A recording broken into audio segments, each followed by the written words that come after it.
Welcome to All Music Matters in That, a podcast for all things related to music. If you're new to the channel, make sure you like and comment below and consider subscribing so you can show your support and join today so you can see more content like this in the future. And now, let's get into the episode. Yeah, I'm going to say it was a blessing in disguise because what it did is it allowed me to be a garage drummer that can have an impact in the world. Because look at all these drum groups that cropped up. Look at all these collaborations that cropped up. I don't think that I don't think that you have to be a gigging drummer, like a working drummer out playing a band anymore to earn that respect. I think that the pandemic has given other people the opportunity to showcase what we can do, to be spotted, and to really express ourselves and communicate with everybody else. I don't know.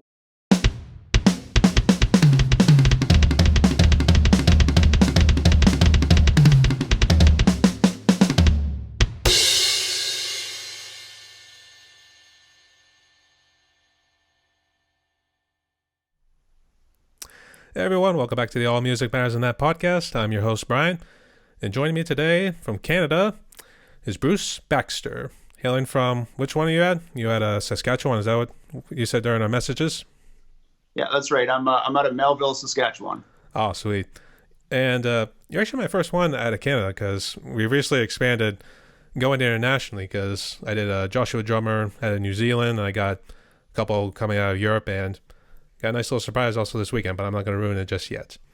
So It's good to see that we are expanding, and it's good to actually finally get somebody out of Canada. So thanks for coming on, brother. You betcha. Proud to be number one. All right. So this podcast, I wanted to kind of reach out and try to get to know people because I've kind of said I've been confined because of everything that was going on with COVID and everything. And we'll get to, I guess, COVID was a little different, what you guys did in Canada in terms of restrictions, mandates, and stuff like that. So I guess we'll talk about that in a little bit. But I wanted to kind of get that cohesiveness and kind of get to talk to people again, as well as people in a, maybe not profession, but have like similar hobbies with drumming and stuff like that.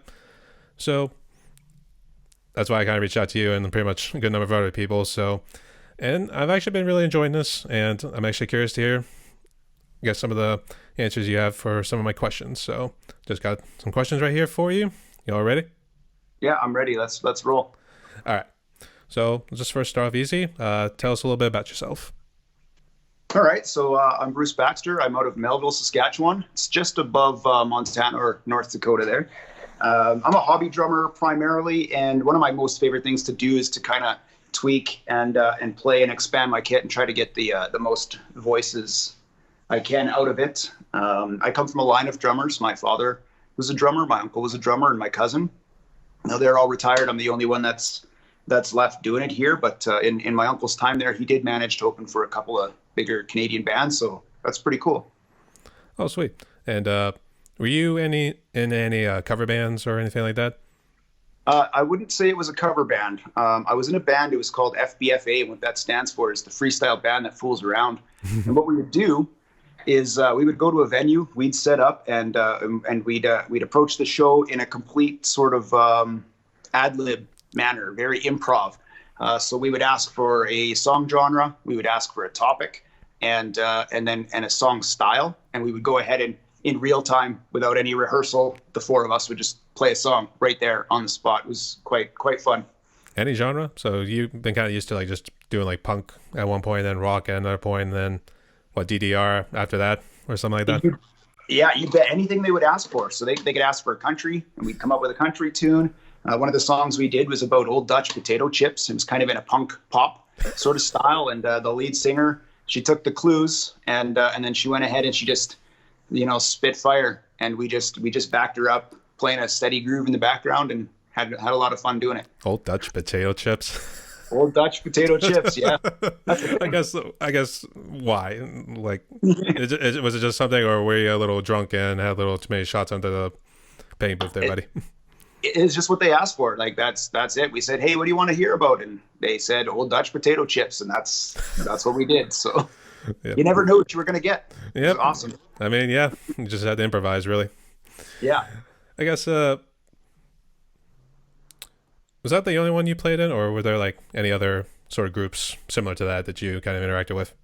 Yeah, no, that's it. That's it. That's my only experience. Other than that, I just play in my garage and I do the internet collaboration kind of thing. So, I guess before we move on to that, would you like to share one fun memory from your time in a kind of group? If you want to, I know it's sure. kind of on the spot. So, Yeah, no, like the FBFA group. yeah. Like, yeah. All right. So we were asked to do a little high school talent show. And one of our guitar players that we had at the time, he was a student in school. I was 22 years old, so Okay. I was the older guy. And we came and we set up, and there was a troupe there on before us, and they were doing something for like horror themed. So there was a set of coveralls and a Jason mask, and I threw that on, and I grabbed a pair of scissors, and the lead singer is like, introducing the band, and she's like on bass guitar, Logan, and and this is Matt on guitar, and we got Bruce on drums, and there was no Bruce on drums, no one. So she's like, "Oh, where's Bruce?" And then I came out and I was holding this pair of scissors, and I was going to stab her because I had this Jason mask on and these coveralls, and all the kids were like, "Ah!" And then she just reached into, she's wearing this leather jacket. She reached in, she pulled out these drumsticks, and I kind of looked at them and looked at my scissors, and then dropped the scissors and took the sticks, and then we started our set. So that was pretty, it was entertaining. Was that during Halloween? Yeah. Oh my God. Yeah, it's one of those things. Yeah. That video is floating around the internet somewhere. I refuse to share it, but it's out there somewhere. If you look hard enough, you might be able to find it. Somebody videotaped it. They probably put it on Instagram. Yeah, well, YouTube was just starting out back then. I mean, I'm that's right, in yeah. 40s now. It was a long, long time ago. So, yeah. Nowadays, you put that on Twitter, you piece of shit, or something like that. All right. That's pretty sweet. Maybe one day we'll find it and we'll have a good laugh about it. But I'm sure it'll surface. Yeah, I'm sure it will. Point. Just some random dude probably just sits down in his basement and then he just puts it up one day. Yeah. Right. Google FBFA. You might be able to find it out there. Yeah. Okay. So what got you into like drumming? So I guess what got you into drumming? Did it start from like a young age, or did you just like pick up on it one day and just roll with it? Because I know you were saying your father and your uncle. Like, did you say your brother, or was it just your father and uncle? It was my father, my uncle, and my uncle's son. And, Okay. So my cousin. Yeah. So there was always kind of a drum kit around. My dad quit when I was fairly young, but I do remember going and checking out the shows there, and then going and seeing my uncle play. And then there was always a drum kit that I always wanted to go bang around on. And of course, it was a touring kit. He needed it, so he didn't really like my little grubby paws banging all over the place. But as I got a little bit older, his kid got into drumming, and he had a Pearl kit set up in there. It was weird. You walk into their house, they had almost like a mudroom with a drum kit in it. And him and we had a lot of fun banging on that thing. So that kind of inspired me to buy my own kit. It happened to be an E-kit because, I was living in an apartment. I needed something. And that also was what led to me and my friends messing around and coming up with that FBFA band. So. Oh, sweet. Did you said you started off with the acoustic kit and then you eventually worked to your current kit there? Or or is that like your most recent kit? And I guess how does the history work out here? So there was a huge delay. I mean, I hadn't played drums in over 20 years, and then after the passing of Neil Peart, I kind of picked it back up again because he was my idol. I really look up to him, and after he passed, I'm like, well, geez, I like drumming, and I should maybe do something. So I got my kit. He passed away in January of 2020, and I got my kit November of 2020. So, it just kind of started up. So I would call myself a beginner again. I'm relearning. I'm reinventing myself. I'm going to I'm attending Drumeo and just kind of working my way back up, and I'm having a great time doing it. So, speaking of Neil Peart, rest in peace. First off, would you say he was perhaps your biggest influence, or were there like others who influenced you then and now? Yeah, so I'm going to say my first influences are my father and my uncle. Of course, I really loved as a young kid getting snuck into those venues and watching those guys play and hanging out in their practice spaces while they were all jamming together. But then it's Neil Peart. I remember when I first was introduced to him. My dad, being a drummer, he's like, "Yo, son, you got to listen to this guy. I swear to God, it sounds like there's two people on this drum kit. And I don't recall what song it was, but yeah, he was right. Neil was going off, and it sounded like multiple percussionists playing at the same time. And that started it. I started buying the Rush stuff, and it went from there. So there's a lot of, in my own playing, if you're watching me freestyle or you're seeing any of my drum covers, you'll hear a lot of influence from Neil Peart. There's also, I'm just going to look at my list here. We'll talk about my influences. So Stuart Copeland, Phil Collins, Todd Zuckerman, Bill Gibson. Bill Gibson, you know who Bill Gibson is? I hear too much of Gibson because I know they have like Gibson bass, but no, the name doesn't really ring a bell. If you want to kind of go into him a little bit. Yeah, for sure. He's the drummer from Huey Lewis and the News. So you can't get further apart from Rush, my most favorite band, to Huey Lewis and the News. But Bill Gibson, he's the drummer from Huey Lewis and the News. So I add him up there. And then I also look up to content creators like Brandon Tays, Jared Folk, Sharon Radson. I got a lot of respect for the folks at Drumeo. And then there's our own collaborators around here that really keep me going. That's the people like Ash Wells, Drumman 190, You Make the List, Throwback Drummer. There's so many more. And I hope one day that these young up-and-coming drummers, they look and they go, you know who influences me? Bruce Baxter and his Monster Kit, you know? So kind of where it's at. We'll get there eventually. I actually do remember, speaking of Neil Peart, I would say it was more either Limelight or YYD. That would be perhaps the song I heard the most, and then the ones that makes you go, wow, that guy's amazing on drums and stuff like that. Mm-hmm. I would say more Limelight because I know my dad, he really loved how it goes, especially like near the end of the song where he kind of like does his own like little breakdown stuff before like the song ends. So I could definitely see that, but too, I know Red Bruschetta was another one. Subdivisions and Scooter Radio. Great. And then Tom Sawyer, that crazy drum break, that huge popular fill in Tom Sawyer. It's one of my favorites too. And those fast 16th notes that he plays continuously through the whole song, just amazing. Yeah.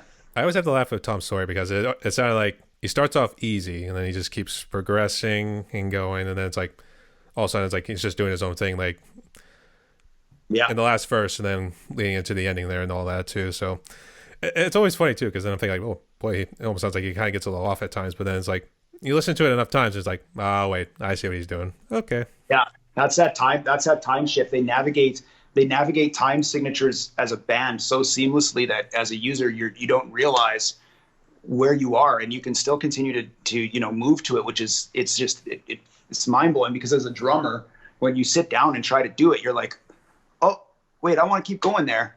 But he kind of stopped. He went into a 3/4 time signature suddenly, and it's just, it's pretty cool. Well, I think it's because like the snare was put in odd spots. I'm gonna say like if it was in 4, it would probably be like at the and of like 3 and something like that, or if I'm counting it all wrong, but you kind of know what I mean. It's like in an odd spot, so you wouldn't think like, oh, I should play a snare right there and do something like that. Mm-hmm. Unless you're like a lot of flourishes, ghost notes. Yeah. So unless you're like actually making the music, so then you'll feel like, oh, it's just my way of doing it, and then I'll just throw the ghost notes in like right here and there. So hats off to him. Yeah. And once again, Neil, rest in peace. We'll miss you, buddy.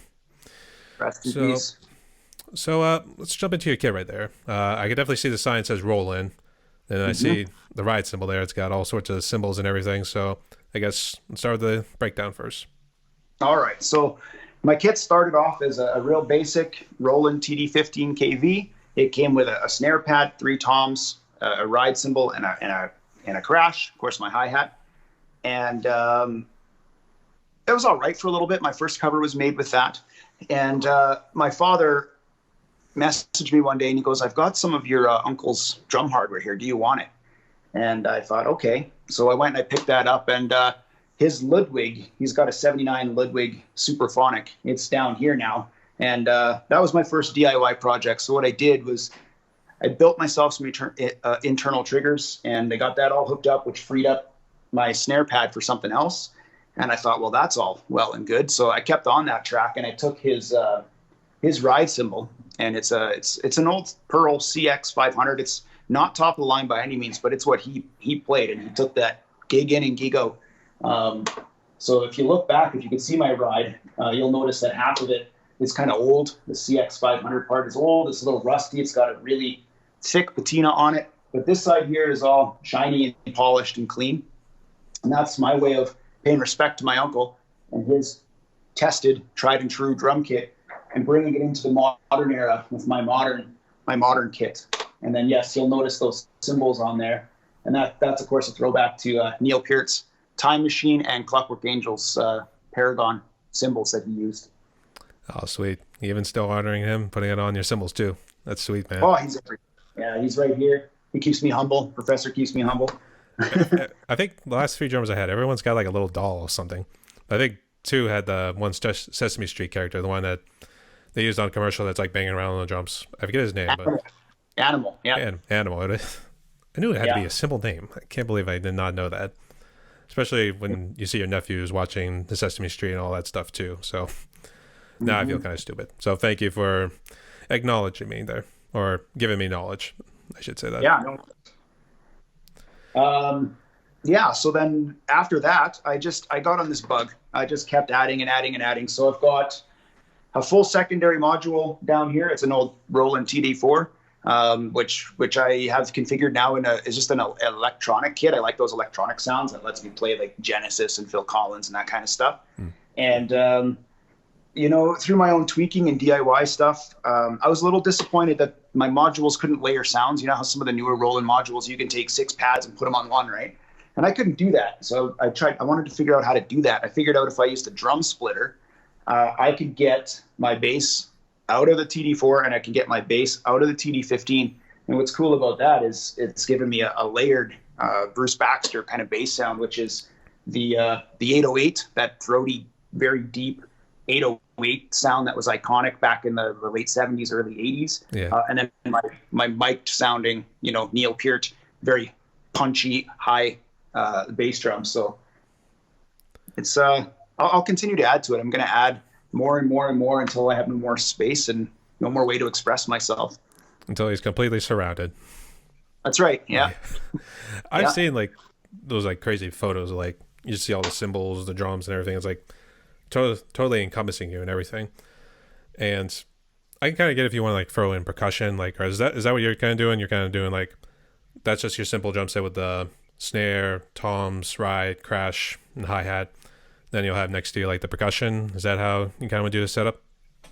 Yeah, if I can find it, for sure. I've got a xylophone, but my son's using it for band room right now, so that's upstairs in his bedroom, and he's playing that. I fully intend to add that in here, so I do have the xylophone effect or marimba effect. I think it's a xylophone though.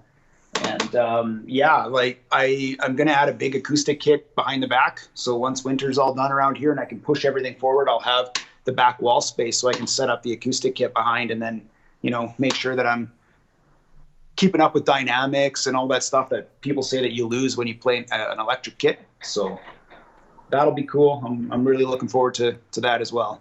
Can't wait to see it on social media too once you get the whole picture on there. Yeah. All right. So you've jumped around a little bit with using acoustic and now you kind of jumped with electronic. It seems like now you want to form like a big hybrid.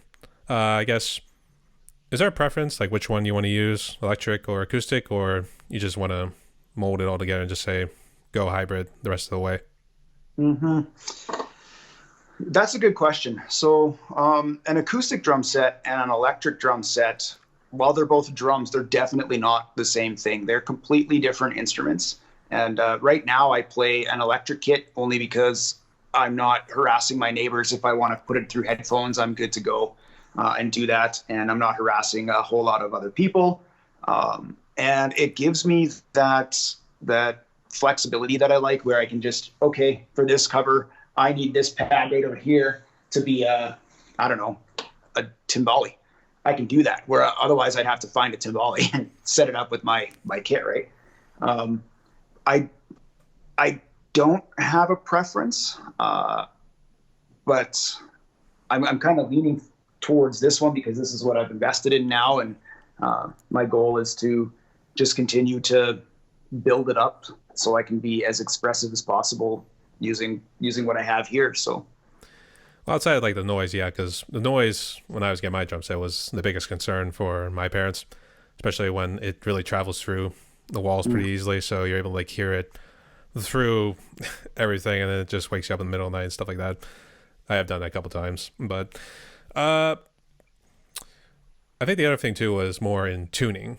You don't really have to worry so much about tuning, and just making sure that the pads don't get loose on you. So then it ends up like falling apart on you. You just have to tighten them every now and again, and then just replace them when they start to wear and tear. So that's the other big thing. And then also being able to like just jump between instruments and like just pick whichever one you want to be.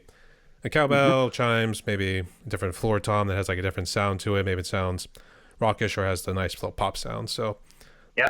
it has a lot of benefits to it. No mics. That's kind of nice. I like that. Yeah. I guess, how do you do your drum covers? Do you just kind of use like MIDI, or do you use like what they call the iRig, or a similar device that picks up the audio from your drum set and also gets the music in the background? Yeah. So what I use, I run everything. Both my modules run into a 10-channel mixer, which I output digitally to an iRig stream. And the good thing about this particular iRig that I use is it outputs in stereo, where a lot of them were mono. So this one picks up stereo. All my panning works. So when I'm playing over here, you're hearing it over here on the right. And when I'm playing over here, you're hearing it on the left. And it just connects directly to my iPhone. So I throw my iPhone right up on a tripod, kind of up in the air there, hook the iRig up to it, and I play. And what I do is, I guess it depends. If I'm doing a collaboration with somebody, I will only record my drums, and then I will mix them together in a program on my iPhone. And if I'm playing a full-on drum cover, then I'll get a drumless version of it, and I'll import it straight into one of my modules, and then I'll just jam and capture everything all at once. So I don't have to worry about trying to line up any of the time signatures or audio with my movements on the drum kit. Yeah, actually, it sounds like a little complicated at first, though, especially when you got everything hook it up into one, and then it puts into another. Eventually, plug it into your computer and everything. And then, is there like a lot of WAV files, or is it just like one big file when you put in your editing software? Just one big file. I do everything in a single take. Mistakes and all get captured. I'm not really vain, I don't think. I mean, if it's really bad or catastrophic, I'll stop and re-record the whole darn thing. But for the most part, since I'm such an improv player, you're going to get the misses, and you're going to get the stick drops, and you're going to get miss triggers or things that are not doing what they're supposed to do. But it comes out as a single video file, and it has the audio right in there, and it goes in just as a kind of a move file, like an MOV file. And if I'm doing it where I'm only recording just my drums, yes, it's just a single WAV file. And then once I import it in the software, I get a visual of all its ups and downs, and I can move everything around and line it up. I know it sounds complicated, but really once you get into it, it's really not that bad. I think the first cover I put together, I used room audio. So I just recorded. It's very similar to how we are now. And you could hear everything from the stick hitting on the pad and the sound and my furnace caught in. You could hear all of that crap. And I'm like, there's a better way. And just through research, came up with the first iRig. Everything was in mono at that point. That didn't sound good enough to me either, because it doesn't sound like it sounds in my headphones. But it isn't complicated once you do it a few times. So just persevere, and you can do it. Yeah, I started off with the iRig 2. And it actually was called the iRig 2. I was trying I was using the actual word 2, and then the actual iRig 2. But anyway, that was actually how I first started off, and it was okay at first. I would say mostly the song from the music coming through the iPhone and everything kind of drowned out my playing in some cases. And doing it on my phone, unfortunately, the picture was only like that big. It wasn't like a full screen or everything. So I did the same thing too. I had to research, and I had to make a little investment, because I use MIDI, and I kind of put in the drum sounds to it too. And I also record the song into my DAW. So that way it picks up everything. And then after that, I just line everything up, maybe remove any ghost notes that it picks up. That's probably the most frustrating thing. It picks up the real light notes. Even if you just hit the snare ones, it'll probably think you're probably rolling on it a little bit. Kind of doing like one of those things. So it's a little bit of a process, and it sometimes takes a little bit, but for me, that's how I roll with my covers. Awesome. I've thought about a DAW and I thought about MIDI and all that stuff. I haven't got there yet. So maybe that's next year's project. We'll see. What I got going on works so far. So we'll just keep on keeping on. Oh yeah, absolutely. I mean, no one's really forcing you to change anything. So if it's working, then why mess up a good thing, as they would say. Yeah. All right. So my question here is, what do you like most about drumming? Is it more the exercise or just the way you kind of challenge yourself? No, what I like most about drumming is expressing myself in a rhythmic sense. The fact that drums is like having a conversation. You've got your low points and you've got your high points. It's such an expressive instrument. I mean, I guess all instruments are, to be fair. They're all expressive, but you know, I'm a very improvisational player. I can read music, but I choose to always add my own, my own flavor or my own style to things. You know, I wouldn't say I get a lot of exercise. I do when I practice, when I'm really practicing, and I'm going to work on double bass today. I've come out of here pretty sweaty, but it's about the expressionalism. It's about that conversation that you get to have. And the other thing I love about drumming is it doesn't matter what kind of day I have. I can come home and I can bang my frustrations out on this drum kit, and I'm not hurting anybody. I'm not hurting anything. I'm doing exactly what it's designed to do. So if I'm really wailing on it, it's fine, right? I'm not punching holes in the wall and I'm not being violent. And I honestly think that the world would be a better place if when angry people were angry, if they just came and took their frustrations out on a drum set. I think we'd be better off. It's a good therapy session. Yeah. It's his therapy there. So, Mr. Baxter, what did you learn today?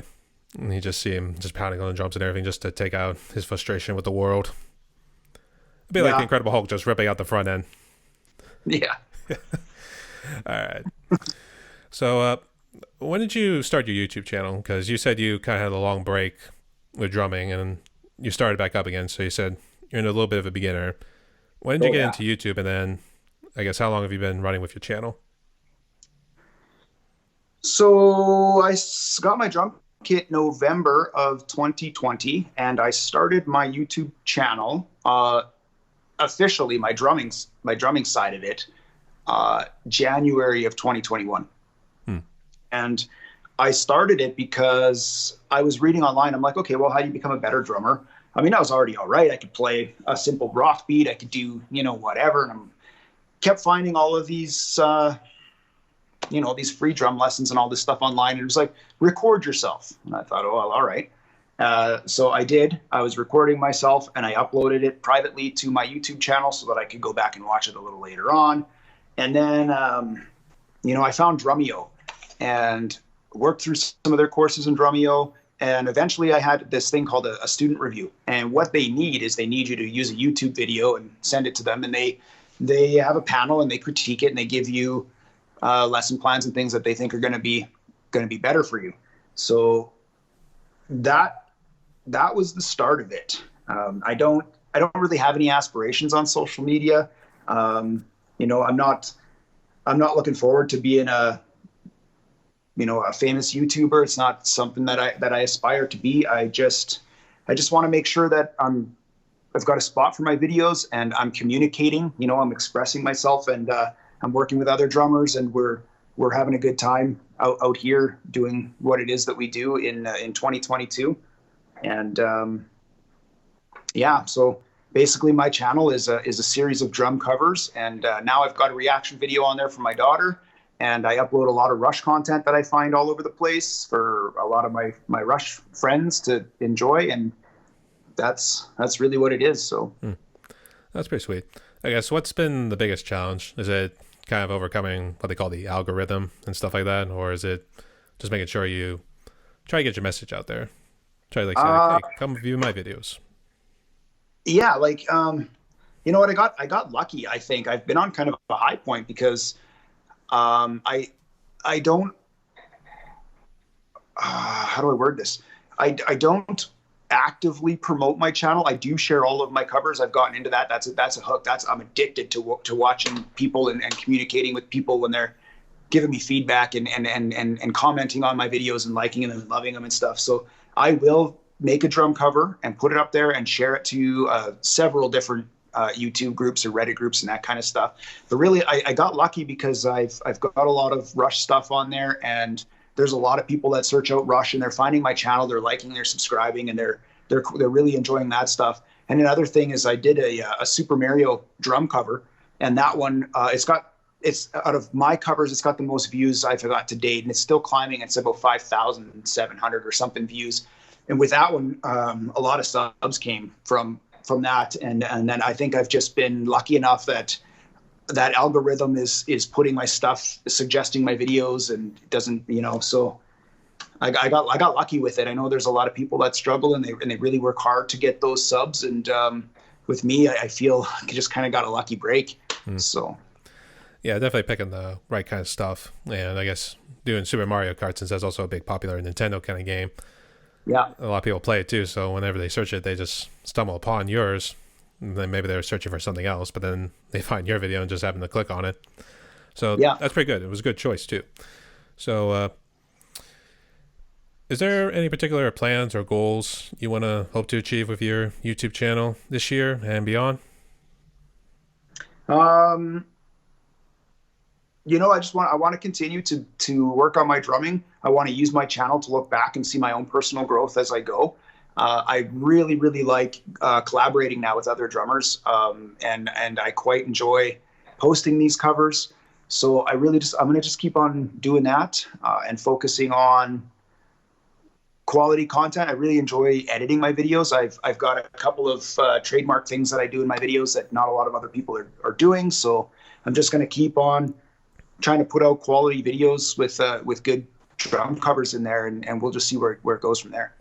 Yeah, collaborations was a new thing I actually started this year, and I kind of wish I had jumped on that bandwagon a little sooner. Did you just start doing that last year with collaborations? Yes. My first collaboration was with Ash Wells. And when I first seen these things coming out, I don't know if you thought this, but when I saw them first coming out, Ash's probably going to see this. He's probably going to hear this. And I'm like, this ain't going to go anywhere. This is ridiculous. Like, who's going to want to listen to 2 drummers or 5 drummers or 16 drummers playing a song? But he just kept putting them out. He kept working with other drummers, and they just kept getting better and better. And I'm like, wow, that is actually really cool.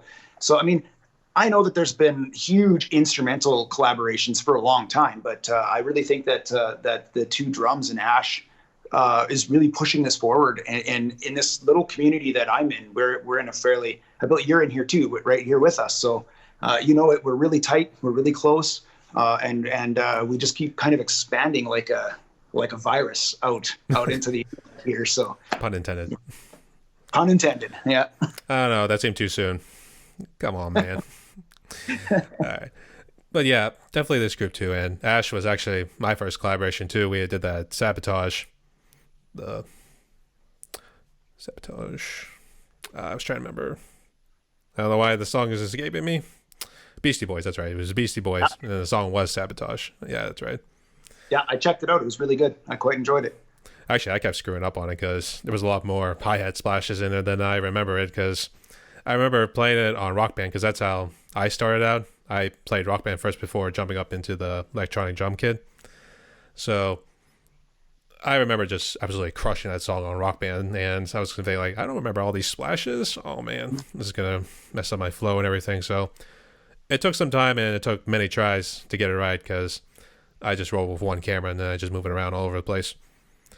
So, guess kind of lost you there. Picture loss.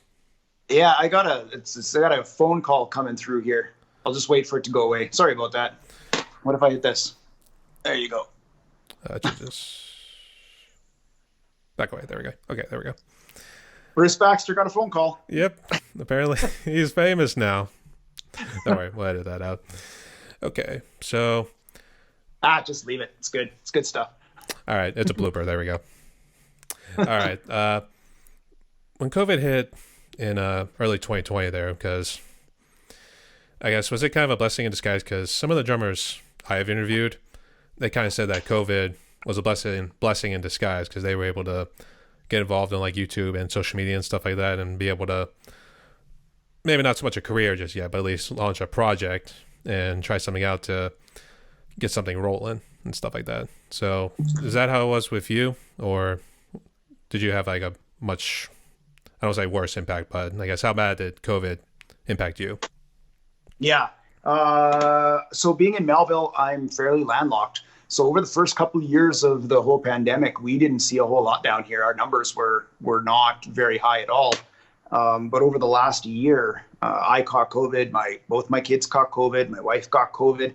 The interesting thing about it is that every one of us experienced it completely differently. I got really sick. My son got sniffly. My daughter was sick. My wife got sick.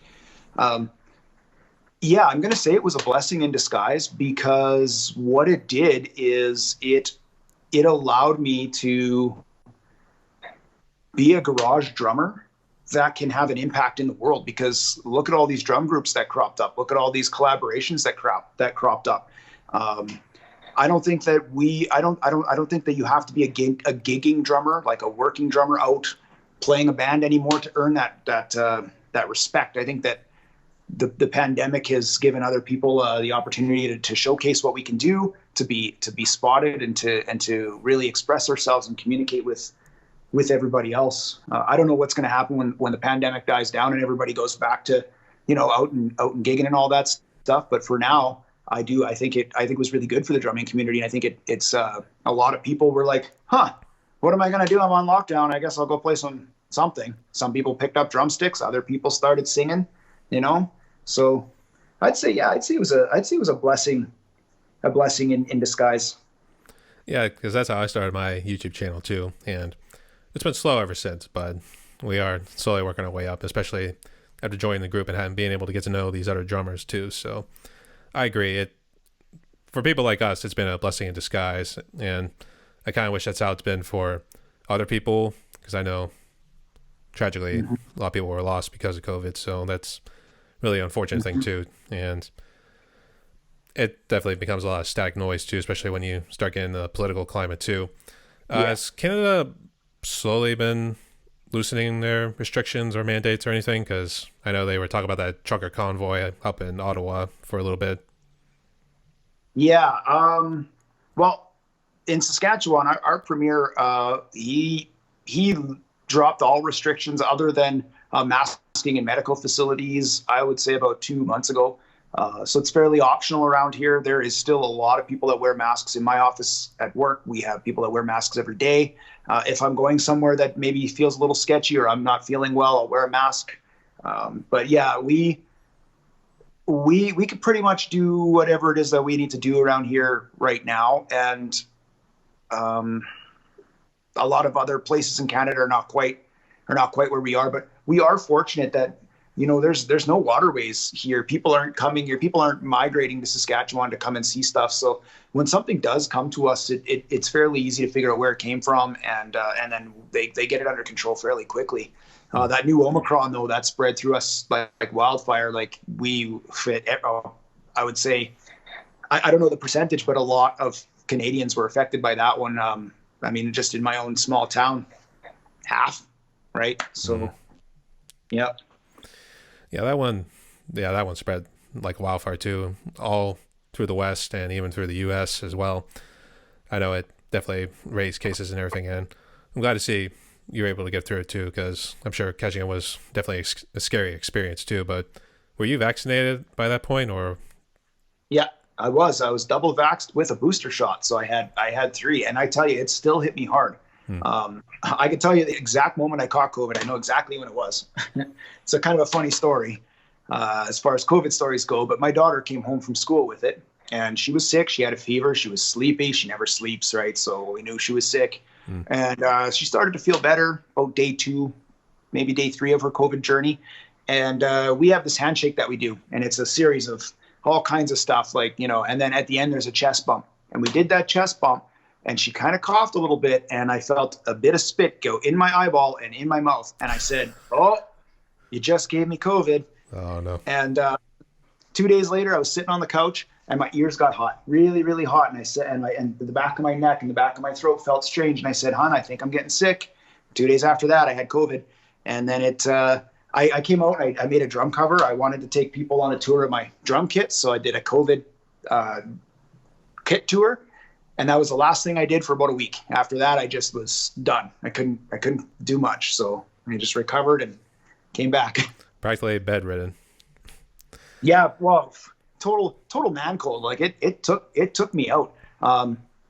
For me personally, it impacted my respiratory system. I got lightheaded and I got dizzy, and it was way in my sinuses, impacting breathing. And then all my joints got sore. Everything swelled up. My knuckles, my toe joints, you could see that they were really inflamed, and it was extremely painful. So yeah, I just kind of chilled out. Yeah. Oh man. Yeah, it's definitely no joke either.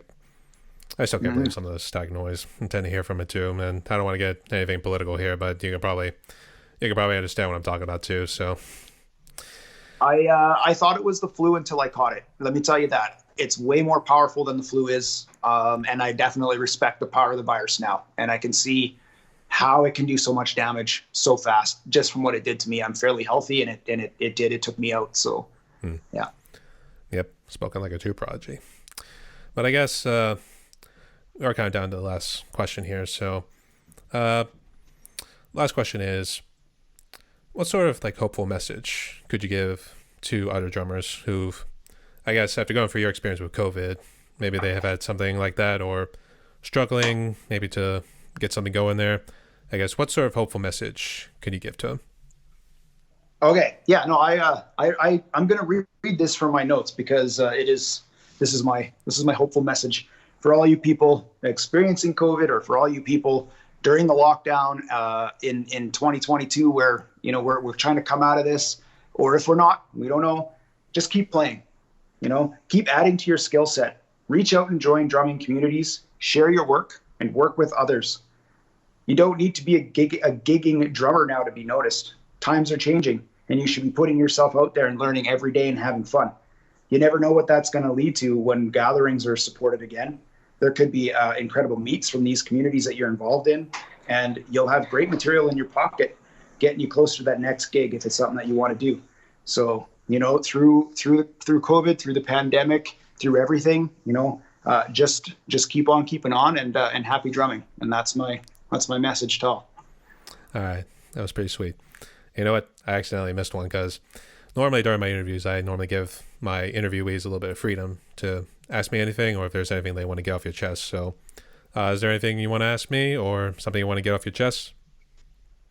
Yeah, you know what? I want to say thanks for inviting me to do this. This is my first time that I've done a drumming interview, and I didn't really know what to expect. But you're a professional. You worked through my technical issues with me, and and I really hope that this takes off for you, and you get to continue to meet all these people. And I hope that there's some big names that come down your way. And I'll tell you what, you got my support, and you've got the support of anybody who's supporting me for sure. So.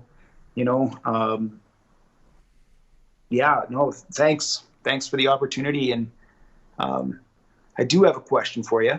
What's up? What would you say is the hardest thing on the kit that you've had to come through so far? In terms of playing wise? Yeah. Where's your bottleneck at? What have you broke through? Let's see. Blast beats. Even doing 1 foot blast beats.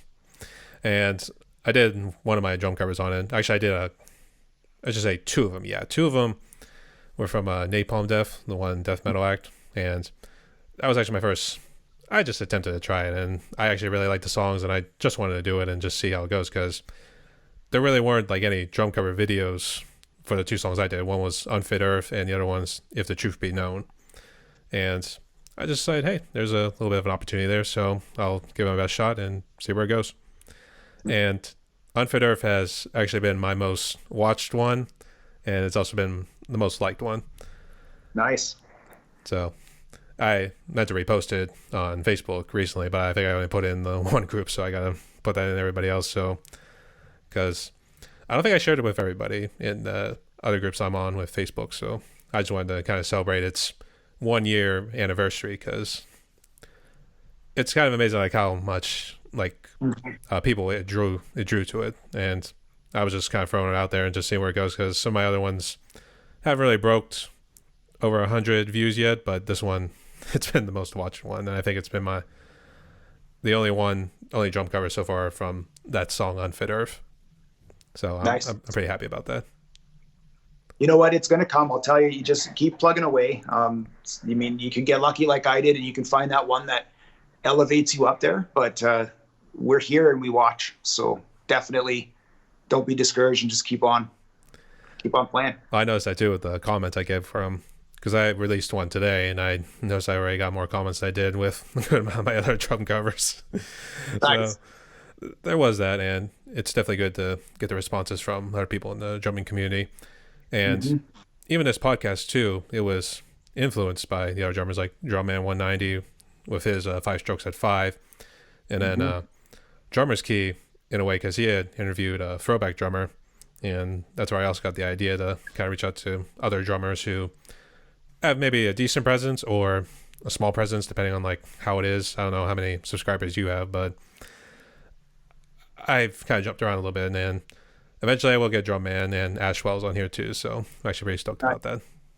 That'll help you for sure, because these guys, they're really pushing this. The one thing that I'll say about Ash is the guy has heart, a lot of heart, and he's really embracing this thing, and he's going for it. And I love to see that, because I was there right from the beginning. He was one of the first drummers that I found when I started just looking at drum covers and stuff like that. And he had like 37 subscribers, something like that. So I jumped on his bandwagon and I followed him right away. And then of course through him and what he was doing, I met all the other guys. Throwback. I got to talk about Chris a little bit here, because he's going to help me celebrate my first drum cover ever. And what that was it was a John Fogerty tune, Centerfield, and him and I are going to revisit my first cover, and we're going to do it drum battle style. It's going to be different than anything you've seen before. So he's going to play a little bit of it. He's going to come back, and I'm going to play, and then he's going to play, and then I'm going to play. And we're going to collaborate together on the ending kind of thing. And I'm really looking forward to that, because he, like me, is very improv, plays from feel. He's not rigid. Doesn't have to be note for note. So I'm really excited to see what that collaboration is gonna do, and it'll be nice to see just how far I've progressed as a drummer from that first brutal cover. I don't know if you've seen it, but you should go check it out, because it's interesting. And and then I'll make sure I tag you in the 1 year anniversary of that one. It's a little longer than that now, but it's something like that. I missed what the day was, but it feels like it's just been a year, to be honest. It might have actually been a little older, to be honest, but I wasn't really keeping track or anything. I just wanted to kind of celebrate it, since it was my most watched drum cover. So I was happy to put it back up, or repost it, I should say. So, and then I also had interviewed a throwback drummer, Chris, as well, and we did the drum cover, the Sum 41's Fat Lip. Yeah. And I did notice his drumming was improvised too, and that was something Drummer's Key had also told me too, because I know he improvises on his drum covers. So I think that's something I want to keep trying, because the recent one I release, it's Silverstein's November. I admit when you put cymbals in certain areas, and if there's like a good chunk of them, and then it's kind of like meant to be like a note pattern, you almost forget like where they're at. And I kind of noticed that too, because I got a little cymbal screwed up here, or I played the note wrong, and I was like, I missed 2 notes, and I got most of it right for about a minute 30 straight, and then I missed 2 notes. So I think that's something we'll pick up, and I think I'll try to give it a shot for the next couple of drum covers, unless it's like the real obvious kind of like hi-hat, kick pedal, snare, and that sort of stuff. Keep going, like stuff like that. Yeah. So. Yeah, for sure. Like when I first started, if I screwed up, I couldn't recover. I could not recover. I would have to stop. And now there's a couple covers out there you'll see where I've completely lost the beat 100%. And I just took a couple of bars and I got right back in, and I was back in the groove. And if I would have given up on that take, I don't feel like, you don't get to give up if you're doing something live. You have to be able to recover, right? So yeah, keep pushing through. And keep working on those improv feels, keep getting back to the one, and you're going to be all right. Yeah, don't give up. Just keep pressing on, because the next time you play that, you're probably not going to screw up in the same spot. You're going to remember, oh, that caught me there last time, and then you're going to be able to play right through that spot. Where if you stop, I feel you're telling your brain it's okay to stop here. It's not. It's never okay to stop. Just power through. Yeah, no, absolutely. Because unless the stick like flies out of your hand, and then you have like no choice but to stop. Yeah. Otherwise, good luck playing with the hand, because it does not produce the same sound. I will tell you that much. Check out my Bryan Adams cover. I lost a stick, kept that foot going, picked up another couple sets of sticks, and went for it. So, and it's in there because it's funny. It's real. It's funny that happened. Yeah, I know. You know. I know, if you get caught like under those cymbals, and it's one of those things like you're just feeling the groove, and all of a sudden you hit under the cymbal, and it causes you to lose track of your sticks, because you're not exactly like holding them like a strong grip or anything. You got them like real light, so you're able to like move them real fast. So when it happens, it's frustrating, but the problem is too. Yeah. I come over here every now and then off of the ride, and I come up to hit something, and so I'm playing, and I'm like bing bing bing bing bing bing, and I come in, there it goes. She's gone, right there. I don't know. I should maybe do something about that someday, but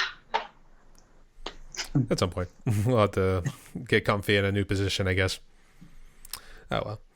All right. So, Bruce, we've reached the end of our podcast interview, and we actually went for a good bit. We almost went for a full hour, to be honest. Right on. Oh man, that's awesome. So where can people find you at? You can find me on YouTube. My channel is youtube.com/C/Bruce Baxter. It's all one word. I'm on social media as Bruce Baxter. You'll find me collaborating in many, many, many different Facebook groups, including the Two Drums group, 6'5 Drums, the new ones that are coming up. I'm jumping on those. I'm now in Drumman 190's Drummer to Watch group. You'll find me, and you might even find me on your own videos. I'm always commenting. If I see something I like, I'm right there, showing support, and because that's what it's all about. One thing that I will say is, when I first started releasing covers, I thought I was going to get flamed. I thought it was going to be a horrible community, and that this was just going to be something that was completely demoralizing, but it isn't. Do not be afraid to put yourself out there. If you're watching this video and you're thinking about doing a drum cover, go ahead and do it. You're more than likely going to get more positive feedback than you will negative. That's just what this community is about. So our faith in humanity has been restored. How about that? Yeah. All right. So there we go. All right. So my guest today was Bruce Baxter out of Saskatchewan, Canada. It was such an honor to have you on, brother. And maybe sometime in the future, maybe we could do a collaboration. Would love that very much. Yep. All right. We'll reconvene then. All right. So once again, my guest was Bruce Baxter. Thanks so much for coming on, Bruce. Stay safe. Stay tuned, brother.